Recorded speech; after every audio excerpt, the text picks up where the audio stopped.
The early December sun filtered softly through the kitchen window of the Peterson home in Modesto, California. Laci Peterson hummed a cheerful tune as she arranged sprigs of holly on the dining table. Her warm smile lit up the room, reflecting the joy of the season and the anticipation of her soon-to-arrive son, Connor. The house was a portrait of suburban bliss, adorned with twinkling lights and garlands, every corner prepared for Christmas. "Don't forget we're having dinner with Mom tonight," Laci reminded Scott, glancing up as he lingered near the doorway. Her tone was light, but there was a subtle undercurrent of expectation. She wanted this day to be perfect, unmarred by distractions or tension. Scott nodded, barely meeting her gaze. "I'll be back in time," he said flatly, tightening the strap of his watch. "Just need to get in a little fishing before things get busy." Fishing on Christmas Eve? Laci tilted her head, momentarily confused, but decided not to press the matter. "Okay," she replied, her voice softening, "just don't be late." Scott's detachment felt like a small cloud passing over an otherwise sunny day. As he left, Laci turned her attention back to Mackenzie, their golden retriever, who wagged his tail eagerly at her feet. "Ready for your walk, boy?" she asked, her smile returning. The neighborhood was serene that morning, the kind of peacefulness that often preceded a celebration. Laci waved to neighbors, exchanged holiday greetings, and strolled with Mackenzie along the familiar paths. The leash swung gently in her hand, her mind drifting to thoughts of Connor's nursery and the family traditions she would soon share with him. Hours later, that same leash would be found dragging on the ground, Mackenzie wandering aimlessly back to the Peterson home. The cheerful morning would give way to a nightmare no one could have imagined. The late afternoon light cast long shadows across the quiet Modesto streets as Scott Peterson returned home. The house was still, too still. He opened the front door, expecting to see Laci in the kitchen or hear the familiar jingling of Mackenzie's collar. Instead, silence greeted him. "Laci?" he called out, his voice echoing faintly. No response. The golden retriever lay curled up near the back door, his leash tangled at his feet. Scott's brow furrowed. The sight was odd. Mackenzie never stayed leashed indoors. He stooped to pet the dog absent-mindedly, but the growing unease in his chest was hard to ignore. Glancing around the living room, he noticed Laci's purse still sitting on the counter untouched. Her keys and phone were beside it. She wouldn't have left without them. Scott made a quick call to Sharon Rocha, Laci's mother. "Hey, have you heard from Laci today?" he asked, keeping his tone casual. Sharon paused, sensing something wasn't right. "No, not since this morning," she replied. "She said she'd call me after her walk. Why?" Scott hesitated before replying. "She's not here. Mackenzie was outside. I thought maybe she stopped by your place." The alarm in Sharon's voice was immediate. "Scott, call the police right now." By nightfall, the Peterson home was a whirlwind of activity. Family, friends, and neighbors gathered, their voices filled with worry as they speculated about what could have happened. Officers from the Modesto Police Department arrived shortly after Scott's 911 call, asking routine questions and taking notes. Scott explained how he had gone fishing that morning at Berkeley Marina and returned to find Laci gone. "She was planning to walk the dog," he said, his voice measured, almost detached. Detective Brocchini, leading the initial inquiry, noticed Scott's demeanor. While most spouses of missing persons showed visible signs of panic, Scott's calmness was unusual. "Did she mention any plans for the day besides the walk?" Brocchini probed. Scott shook his head. "No, just the usual. Getting ready for Christmas." Outside, Sharon stood clutching a photo of Laci, her hands trembling as she held it up for the media. "Please," she pleaded, tears streaming down her face. "If anyone has seen my daughter or knows anything, call the police. We just want her home." The camera flashes illuminated her anguish, capturing a moment that would soon dominate national headlines. Back inside, an officer approached Scott with a question. "Where exactly were you fishing?" Scott hesitated briefly before answering. "The Berkeley Marina." He offered details about the route he'd taken, but when asked for a receipt or witness to verify his alibi, he admitted he had none. "I was alone," he added, almost as an afterthought. That night, as search parties combed through parks and nearby fields, a neighbor came forward with an unusual observation. She had seen Mackenzie wandering the street around 10:30 that morning, leash still attached. Thinking nothing of it, she had returned the dog to the Petersons' backyard. This revelation deepened the mystery. If Mackenzie was found so early, where had Laci gone? The first 24 hours ticked by agonizingly slowly. Flyers bearing Laci's smiling face were printed and distributed across town, her bright eyes and wide grin haunting everyone who saw them. Meanwhile, whispers about Scott's behavior began circulating. Why wasn't he out with the search parties? Why did he seem so composed when everyone else was falling apart? In the dark corners of the Peterson home, the questions loomed large. Where was Laci? And why did it feel like Scott had answers he wasn't sharing? The next morning, the Peterson home became the epicenter of a growing storm. News vans lined the street, their satellite dishes pointed skyward, while reporters jostled for the best angles. Laci's disappearance had escalated beyond Modesto, capturing the attention of a region desperate for answers. Inside the house, Sharon Rocha sat at the dining table, her hands gripping a photo of Laci. Her face, etched with exhaustion and fear, mirrored the weight everyone in the room felt. Sharon's voice was barely above a whisper. "We have to do something. We need to let people know. Someone must have seen her." Her husband Ron placed a comforting hand on her shoulder, nodding. Scott sat in the corner, scrolling absent-mindedly on his phone. The detachment in his body language stood in stark contrast to the urgency swirling around him. Sharon glanced at him, frustration flashing briefly across her face, but she turned back to the group before speaking. "I'll make a statement." An hour later, Sharon stood at a makeshift podium on the front lawn, flanked by Ron and a somber group of family and friends. Photographers crowded around, cameras clicking incessantly. Sharon held up a photo of Laci, her voice trembling as she spoke.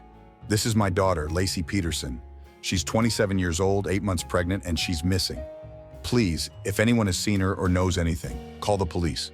We just want her home."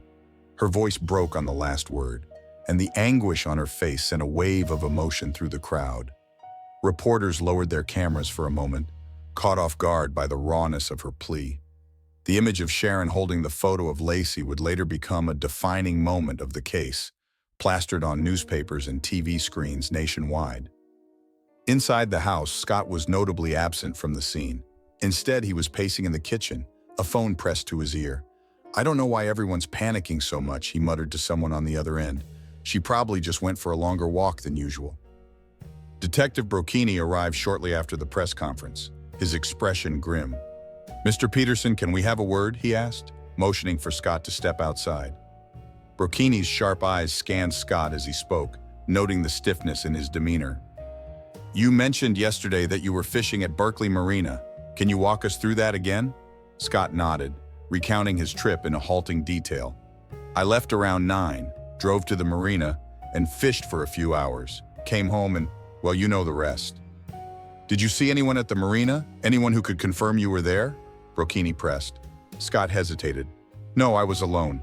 The answer hung in the air, heavy and unconvincing. Brocchini didn't press further, but his notebook snapped shut with an audible finality. "Thank you, Mr. Peterson. We'll be in touch." As night fell, the streets of Modesto buzzed with activity. Volunteers combed through parks and trails, calling Laci's name into the cold December air. A command center was set up at a nearby community hall, where friends and neighbors coordinated search efforts. Sharon remained at the center of it all, her determination unwavering despite the exhaustion clouding her eyes. Meanwhile, whispers began to ripple through the town. Why wasn't Scott out there with the search parties? Why had he avoided speaking to the media directly? His absence from the public plea only fueled suspicions that something wasn't right. In the Peterson home, Sharon returned from the command center just after midnight. She found Scott sitting on the couch, scrolling through TV channels. The glow of the screen cast an eerie light on his face. "Scott," she began cautiously, "don't you think you should be out there helping? People are starting to ask questions." He didn't look up. "What good would that do?" he replied flatly. "They'll find her when they find her." Sharon's breath caught. For the first time, she felt a chill that had nothing to do with the cold December night. 2 weeks after Laci Peterson's disappearance, the case took an unexpected turn. Late one evening, Detective Brocchini received a phone call. On the other end was a soft but resolute voice. "My name is Amber Frey," the woman began. "I think I have information about Scott Peterson." Amber sat in her modest Fresno apartment, her hands trembling as she held the phone. She explained how she had been dating Scott for the past few months, unaware he was married, let alone that his wife was missing. "He told me he was widowed," she said, her voice breaking. "I only found out the truth when I saw his face on the news." The revelation hit like a thunderclap. For Brocchini, it was a potential game changer. He arranged to meet Amber the next morning, urging her to bring any evidence she had. Amber arrived at the Modesto Police Department holding a small bag. Inside were photos, handwritten notes, and most importantly, her phone, a digital record of their relationship. "Do you think you could record your calls with him?" Brocchini asked carefully. Amber hesitated, her face clouding with doubt. I don't understand how he could do this," she whispered. Then after a long pause, she nodded. "I'll do whatever it takes." That night, Amber dialed Scott's number, her heart pounding as she pressed the phone to her ear. "Hey," she said, forcing a lightness into her tone. Scott's voice on the other end was calm, too calm.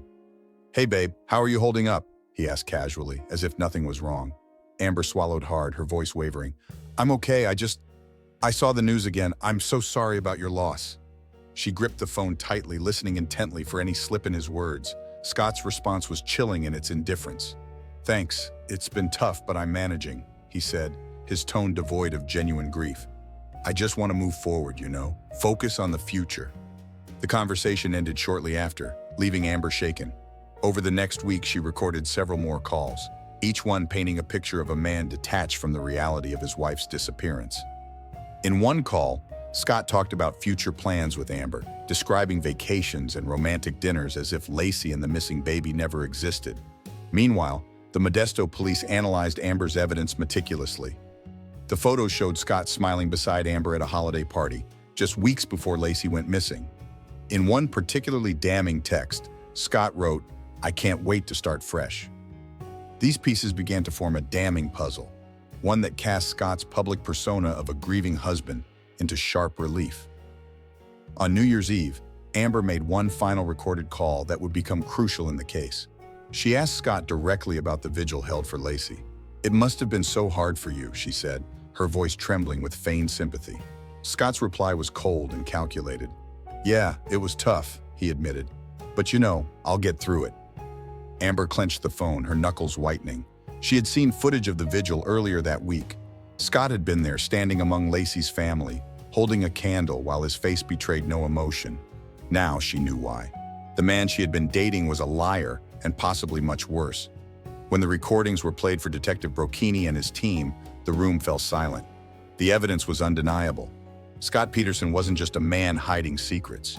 He was a man who seemed to have planned his future without his wife and unborn son. The question now was how far he was willing to go to erase them.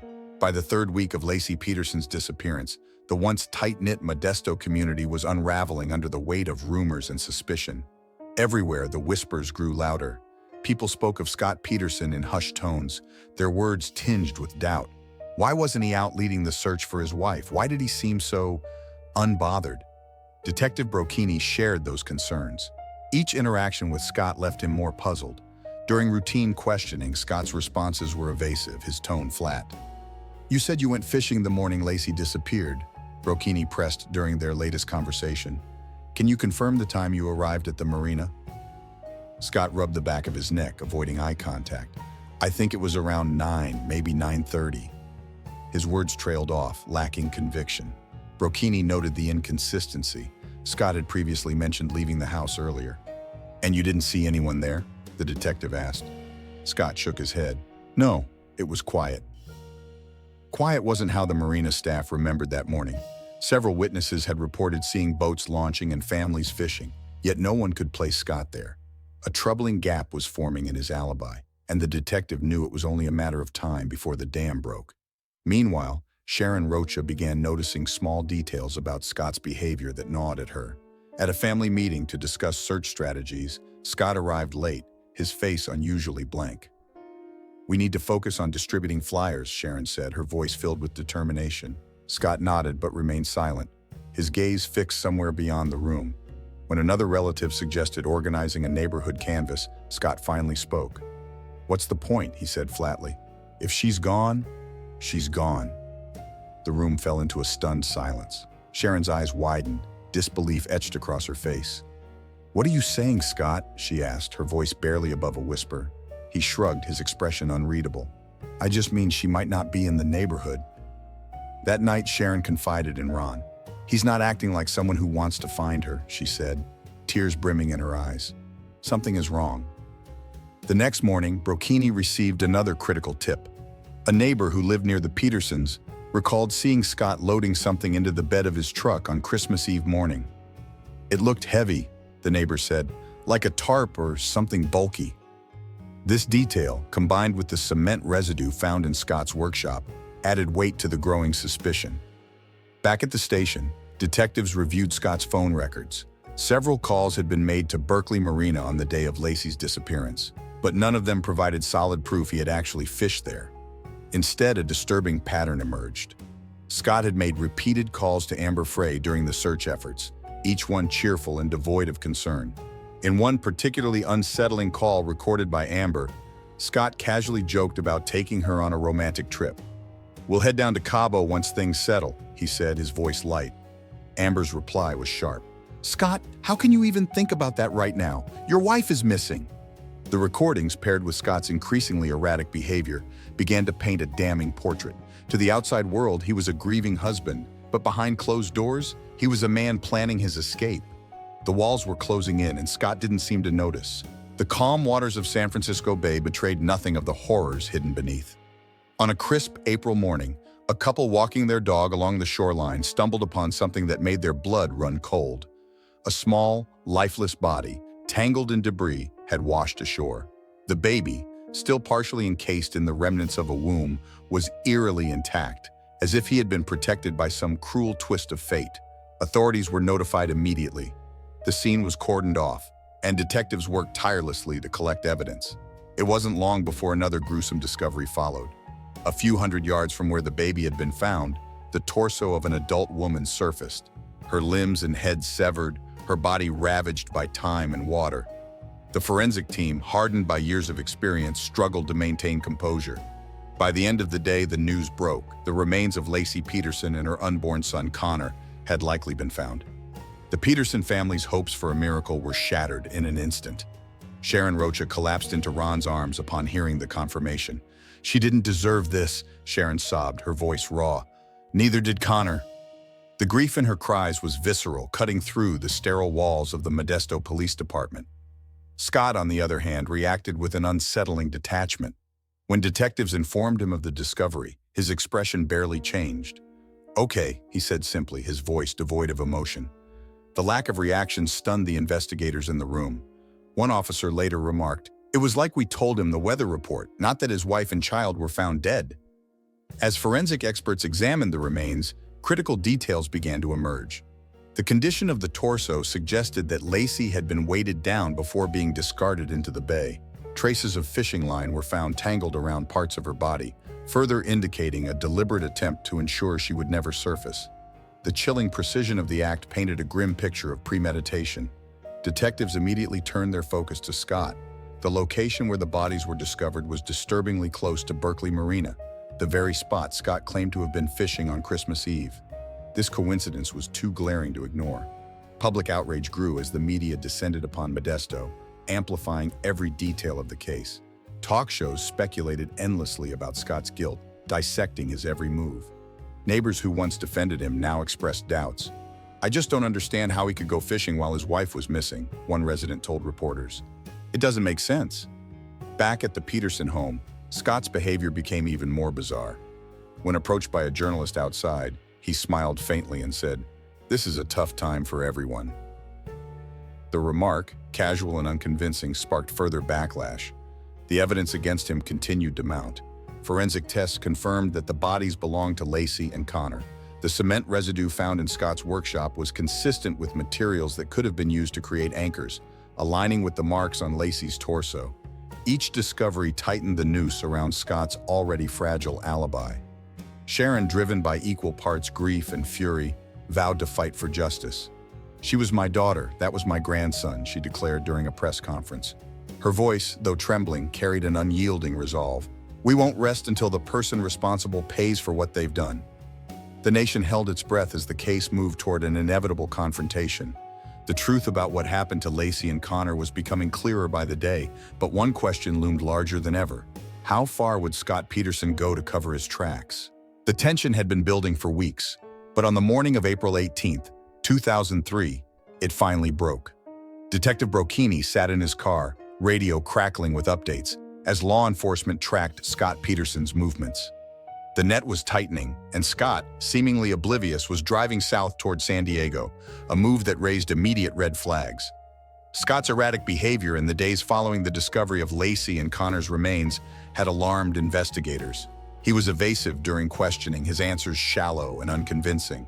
More damning, his family reported that Scott had been acting strange, growing increasingly paranoid and secretive. When police learned he had withdrawn $15,000 in cash, purchased camping gear, and dyed his dark hair blonde, the picture of a man planning to flee became impossible to ignore. At a gas station in La Jolla, officers spotted Scott's vehicle, a silver Mercedes-Benz that looked out of place, filled to the brim with belongings. He was parked near a pump, the engine idling as if ready to bolt at a moment's notice. Brocchini arrived minutes later, watching from a distance as his colleagues prepared to make the arrest. The air was thick with anticipation. When the officers approached Scott's car, his reaction was almost casual. He raised his hands slightly, offering no resistance as they asked him to step out of the vehicle. His expression betrayed nothing, no panic, no anger, no fear. If anything, he looked resigned. Brocchini couldn't help but notice the hollow emptiness in Scott's eyes as he was handcuffed. "Scott Peterson," one officer said firmly, "you're under arrest for the murders of Laci Peterson and your unborn son, Connor." As Scott was escorted to a waiting police vehicle, his blonde hair glinted under the California sun, a stark, surreal contrast to the man the public had come to know from news broadcasts. Reporters swarmed the scene, cameras capturing every angle of the arrest. The images, broadcast within hours, fueled a media frenzy that would dominate headlines for days. The evidence seized from Scott's car only deepened the mystery. Among the items recovered were multiple cell phones, a fake ID, and maps of Mexico. The camping gear in the trunk, combined with the large sum of cash, painted a damning picture of a man preparing to disappear. It wasn't just suspicious, Brocchini later remarked. It screamed guilt. Back in Modesto, news of Scott's arrest spread like wildfire. Sharon Rocha, exhausted from months of anguish, felt a bittersweet sense of relief. "It's not over," she told reporters, her voice steady despite the tears in her eyes. "But at least now, we know he's not going anywhere." Public reaction to the arrest was swift and divided. Many were convinced of Scott's guilt, pointing to his behavior, his alibi, and now, his apparent escape plan. Others, however, questioned whether the media's relentless coverage had unfairly biased public opinion against him. "He hasn't even been to trial yet," one local resident commented on a televised interview. "Let's see what the evidence says." Inside the Modesto Police Department, detectives worked tirelessly to prepare the case for prosecution. The discovery of Laci and Connor's remains had provided a heartbreaking resolution to the search, but the journey toward justice was only beginning. Forensic analysts meticulously examined the physical evidence, linking Scott to the crime through a series of chilling details. Meanwhile, Scott sat in a holding cell, his once confident demeanor now replaced by a subdued silence. The man who had charmed so many, lied so convincingly, and lived so brazenly in the shadow of his wife's disappearance now faced the weight of the truth. And the world was watching. The packed courtroom buzzed with anticipation as Scott Peterson entered, dressed sharply in a dark suit. The air was heavy with the weight of justice. This was the moment the nation had been waiting for. Spectators, reporters, and family members filled every available seat, their gazes locked on the man accused of killing his pregnant wife and unborn son. Scott's face was impassive as he took his seat at the defense table.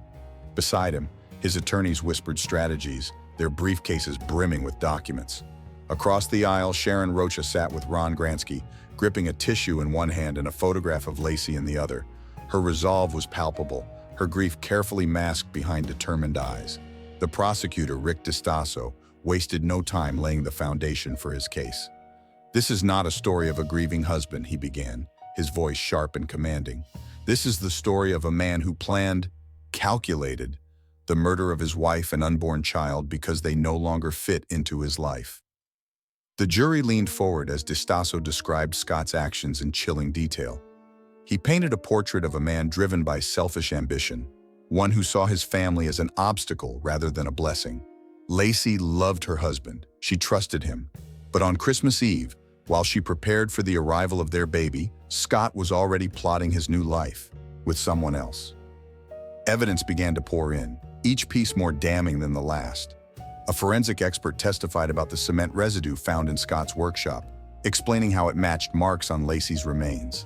GPS data placed Scott at Berkeley Marina on Christmas Eve, directly tying him to the location where Laci and Connor were found.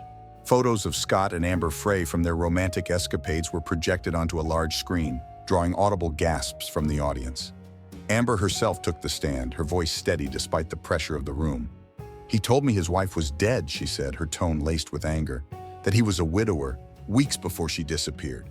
Her testimony was devastating, revealing Scott's lies and his calm indifference, even as the search for Laci unfolded. The defense countered with vigor, attempting to sow doubt in the jury's minds. "Where's the direct evidence?" Scott's attorney argued. "There's no murder weapon, no eyewitness. This is a case built on circumstantial evidence and media hysteria." The defense's strategy was clear: cast shadows over every piece of evidence, no matter how convincing. But the jury couldn't ignore the emotional weight of Sharon Roach's testimony. She took the stand with trembling hands, her voice cracking as she described the last time she saw her daughter. "She was so excited to be a mom," Sharon said through tears. "She was glowing, and now she's gone." As the trial progressed, Scott's demeanor became a focal point.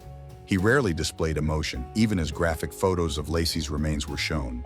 His cold detachment did little to sway public opinion, which overwhelmingly leaned toward his guilt. Outside the courthouse, the scene was chaotic. Protesters held signs demanding justice for Laci and Connor, their voices rising above the din of news cameras and commentators. "It's hard to imagine someone so heartless," one protester said, "but the evidence speaks for itself." Inside, the tension was mounting. Each day brought new revelations, new heartbreaks, and the growing realization that the trial's outcome would leave scars no matter what the verdict. For Sharon, the pursuit of justice for her daughter was all that mattered. "We will see this through," she whispered to Ron during a recess, her voice a mix of grief and steel. For Laci, for Connor. As the trial wore on, the prosecution seemed to have the upper hand. Each piece of evidence built a narrative of Scott Peterson's guilt, painting him as a calculating man who had discarded his wife and unborn son to chase a new life. But just as the case seemed airtight, a series of twists introduced an unsettling complexity, shaking both the courtroom and public perception. The first twist came when the defense called a neighbor to the stand. The witness claimed to have seen a suspicious van parked near the Peterson home on the morning of Laci's disappearance. "It was an older model, white with tinted windows," she testified. "I remember thinking it didn't belong in the neighborhood." The defense seized on this, suggesting that someone else could have been involved. An abduction, perhaps, orchestrated by strangers. The prosecutor, Rick DiStasso, swiftly countered. "Did you report this van to the police at the time?" he asked. The witness hesitated, then admitted she hadn't. Her memory of the details was hazy, and under cross-examination her credibility began to crumble. Still, the seed of doubt was planted. The second twist was more personal and far more explosive. A former co-worker of Scott's came forward with a chilling anecdote. Months before Laci's disappearance, Scott had joked about the freedom of being a bachelor again during a lunch break. "At the time, I thought it was just a bad joke," the co-worker testified, "but now it feels like something more." This testimony, while damning, also highlighted an uncomfortable reality: the lack of direct evidence. The defense capitalized on this, hammering home the point in their closing argument. What the prosecution has presented is a story. A tragic story, yes, but a story nonetheless. Where is the murder weapon? Where is the eyewitness? Where is the incontrovertible proof that Scott Peterson committed these heinous acts? But perhaps the most dramatic twist came in the form of a life insurance policy. The prosecution revealed that Scott had taken out a $250,000 policy on Laci just months before her disappearance. The revelation sent shockwaves through the courtroom, with spectators murmuring audibly. DiStasso leaned heavily into this detail during his argument. Who benefits from Laci's death? Who had the motive? Follow the money and you will find your answer.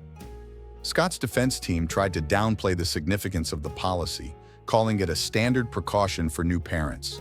But combined with the mountain of circumstantial evidence, it felt like the final nail in the coffin. Outside the courtroom, the public reaction was electric. Protesters gathered daily, their chants of justice for Laci growing louder with each revelation. Meanwhile, conspiracy theories began to surface online. Some questioned whether Scott was being framed, pointing to the lack of direct evidence.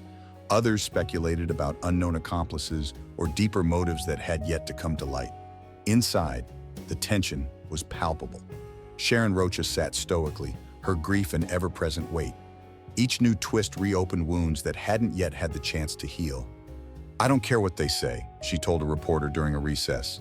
"I know who did this, and I won't rest until he's held accountable." Scott, for his part, remained impassive throughout.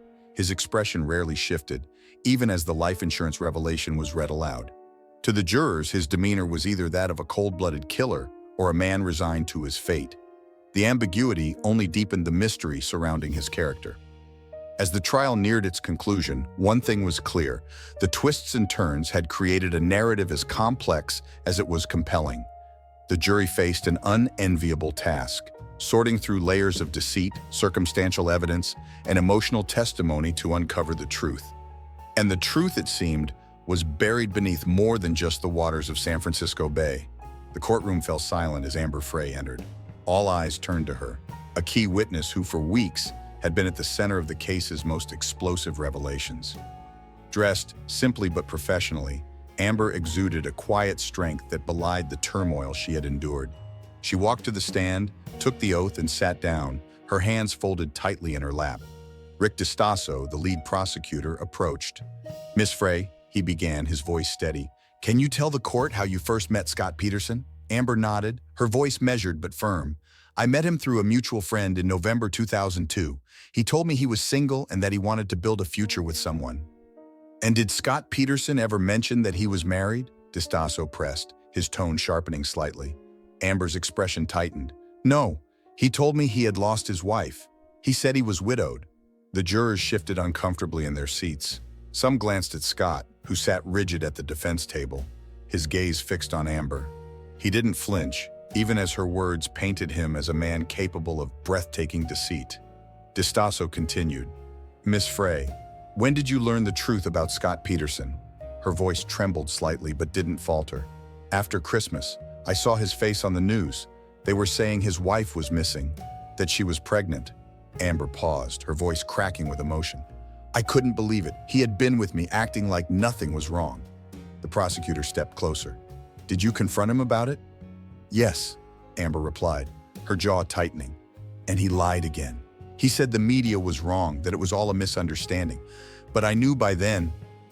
I knew he wasn't telling the truth." DiStasso nodded, letting her words hang in the air for a moment before asking the question everyone was waiting for. "Miss Frey, did you agree to cooperate with law enforcement?" Amber took a deep breath. "Yes, I agreed to record our phone conversations." The courtroom buzzed with anticipation as DiStasso introduced the recordings into evidence. "Your Honor, the prosecution would like to play excerpts from these calls." The first recording began, Scott's voice calm and smooth. "I'm in Paris," he told Amber, his tone casual. "It's beautiful here. I wish you were with me." Amber's voice, audible but strained, responded. "Paris? Scott, your wife is missing." The contradiction was glaring. The date of the call was Christmas Eve, the very night Laci had disappeared. Gasps rippled through the room as more recordings played, each revealing Scott's growing indifference. In one, he joked about taking Amber to a tropical resort, his tone light, even cheerful. In another, he reassured her, "Everything will be fine soon." When the recordings ended, DiStasso turned back to Amber. "Miss Frey, how did it feel to hear these conversations after you learned the truth?" Amber's composure finally cracked. "It was devastating," she said, her voice shaking. "To know that he was with me, lying to me, while his wife and baby were missing, it made me sick." Scott's defense attorney rose for cross-examination, trying to poke holes in Amber's credibility. "Miss Frey, isn't it true that you continued to see Scott even after you had suspicions about him?" Amber straightened in her seat. "Yes, because I was helping the police. I wanted to make sure the truth came out." The attorney tried to rattle her with pointed questions, but Amber held firm, her responses calm and unwavering. By the end of her testimony, the jury appeared transfixed, not just by Amber's words, but by the undeniable picture they painted of Scott Peterson as a man unburdened by conscience. As Amber stepped down from the stand, the weight of her testimony lingered in the air. It wasn't just her words. It was the chilling juxtaposition of Scott's lies against the devastating reality of what had happened to Laci and Connor. The courtroom was silent, the air thick with tension, as the jury filed back into their seats. Weeks of testimony, evidence, and raw emotion had led to this moment. Everyone in the room, Family members, reporters, even Scott Peterson himself seemed to hold their breath as Judge Alfred DeLucchi addressed the jury foreperson. "Has the jury reached a verdict?" the judge asked. "Yes, Your Honor," the foreperson replied, their voice steady but somber. They handed the verdict forms to the bailiff, who passed them to the judge. A long pause followed as Judge DeLucchi reviewed the forms. Every second felt like an eternity. Scott sat motionless, his face a mask of calm detachment. To the casual observer, he might have seemed unaffected, but the tension in his clenched jaw betrayed the weight of the moment. Across the aisle, Sharon Rocha gripped Ron Gransky's hand tightly, her knuckles white. Her other hand clutched a locket containing a photo of Laci and Connor. The judge cleared his throat and began to read. "In the matter of the people of California versus Scott Lee Peterson, on the charge of first-degree murder of Laci Denise Peterson, we, the jury, find the defendant guilty." A collective gasp filled the room, followed by a ripple of muffled sobs from Laci's family. Sharon's shoulders shook as she buried her face in her hands, overcome by a flood of relief and grief. Ron wrapped his arm around her, his own tears silently streaming down his face. Judge DeLucchi continued, "On the charge of second-degree murder of Connor Peterson, we, the jury, find the defendant guilty." Scott's expression remained unreadable, but a faint twitch in his cheek betrayed the pressure of the moment. His attorney leaned over, whispering something inaudible, but Scott didn't respond. He stared straight ahead as if refusing to acknowledge the gravity of what had just occurred. Outside the courthouse, the reaction was immediate and electric. Crowds that had gathered for weeks erupted into cheers. Protesters who had held signs demanding justice for Laci wept openly, embracing one another. Reporters scrambled to deliver the news, their voices charged with the weight of the verdict. Inside, Sharon rose to her feet, steadying herself. She faced the press shortly after, her voice firm despite the tears in her eyes. "Today we saw justice for Laci and Connor," she said. "But there is no joy in this. Nothing can bring them back. This is about accountability and ensuring that no one forgets the lives that were taken." The sentencing phase was yet to come, but the guilty verdicts were a monumental step toward closure for Laci's family. For the jurors, the decision had not come lightly. During a post-trial interview, one juror revealed the emotional toll the case had taken. "There was no doubt in our minds after seeing the evidence," they said, "but it's still heartbreaking. 2 lives were lost, and one man's actions caused it all." As the courtroom emptied, Scott was escorted out in handcuffs, his future now out of his hands. He would face either life in prison or the death penalty, a decision that would come in the weeks ahead. For now, he remained stoic, his silence as unnerving as ever. In the days following the verdict, the Peterson case remained a dominant topic of discussion across the country. The trial had exposed not just Scott's actions, but also the fragility of trust and the devastating consequences of betrayal. For many, the case was a grim reminder of how easily a seemingly perfect life could unravel. Sharon, though exhausted, remained steadfast in her mission. "This is not just about Laci and Connor," she said in an interview. "This is about making sure no other family has to endure this kind of pain." Justice had been served, but the scars left behind would never fully heal. A cold December breeze swept through the cemetery as Sharon Rocha stood beside her daughter's grave. The granite headstone was adorned with a wreath of fresh flowers, placed carefully by Sharon herself. Inscribed beneath Laci's name was another, Connor, forever linked to his mother in death. Sharon reached out, tracing the names with her fingers as tears silently rolled down her cheeks. It had been over a year since Laci and Connor were laid to rest, yet the ache in Sharon's heart remained as sharp as ever. But today there was a different kind of weight, one of purpose, not just grief. Justice had been served, and Scott Peterson now sat on death row. For Sharon, the verdict wasn't an ending, but a step toward ensuring her daughter's memory would endure. Laci's story had captured the nation's attention, but it was Sharon's determination to create change that turned tragedy into a movement. With the support of family and friends, Sharon began advocating for Connor's Law, legislation aimed at protecting pregnant women and their unborn children from violence. "This is Laci's legacy," Sharon often said. "She may be gone, but her story will save others." The public response was overwhelming. Candlelight vigils were held across the country in honor of Laci and Connor, and countless women shared their own stories of surviving domestic abuse.